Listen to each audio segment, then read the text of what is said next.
About 35 trillion years after the society first became established, one of those assholes got the harebrained idea of heading back to Earth, check it out and see what was going on there.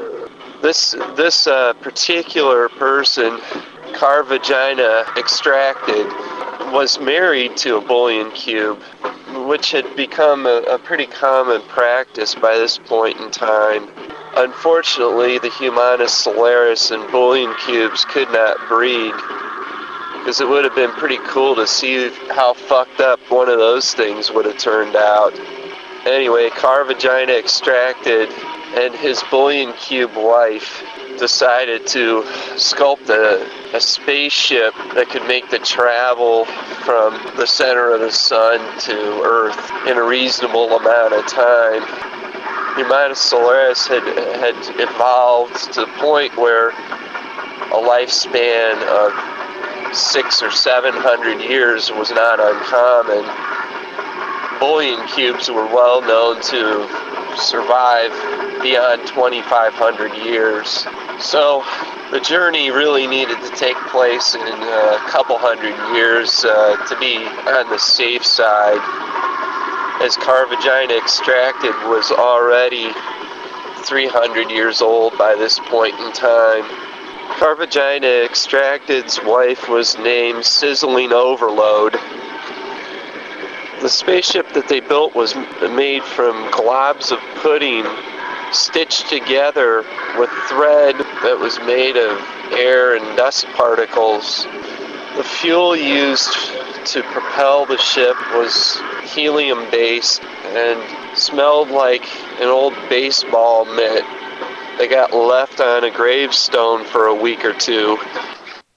The maiden voyage of the spaceship back to Earth was on Tuesday, and as planned, it took 187 years to make it to Earth, during which time Carvagina Extracted conducted experimentation on the possibility of artificially inseminating the bullion cube with a mixture of Elmer's glue and thumbtacks. It came close to working 40 or 50 times, but in the end, no results were noted. Upon the return to Earth, the explorers, of course, found no sign of life. Most of the buildings still stood in various states of decay, and the two imagined that this Earth of theirs, they took ownership of it, finders keepers, you know.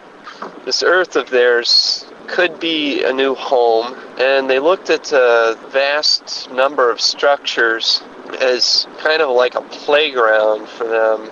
Many of the products that had once been produced on Earth still stood on store shelves, unscathed by the demise of the demise of all life. Such things as Twinkies and cans of okra, skillets, quesadilla makers, garbage bags. Products like these were pretty much in the same state that they had been trillions of years earlier. The two explorers didn't really know what to make of most of it. Food items were largely unidentifiable as such. So they would kind of tend to try to eat things that really weren't food, and they noticed that in a lot of cases, you know, they ate a spatula, for example. It tasted pretty much better than the things that had been considered food items originally on Earth, like the Twinkies. Eventually they took up residence in an abandoned Walmart store and began drinking the motor oil off the shelves for nutrition. They also found it a lot of fun to play with rubber bands day and night, or turn on one of the old TV sets and just look at the static.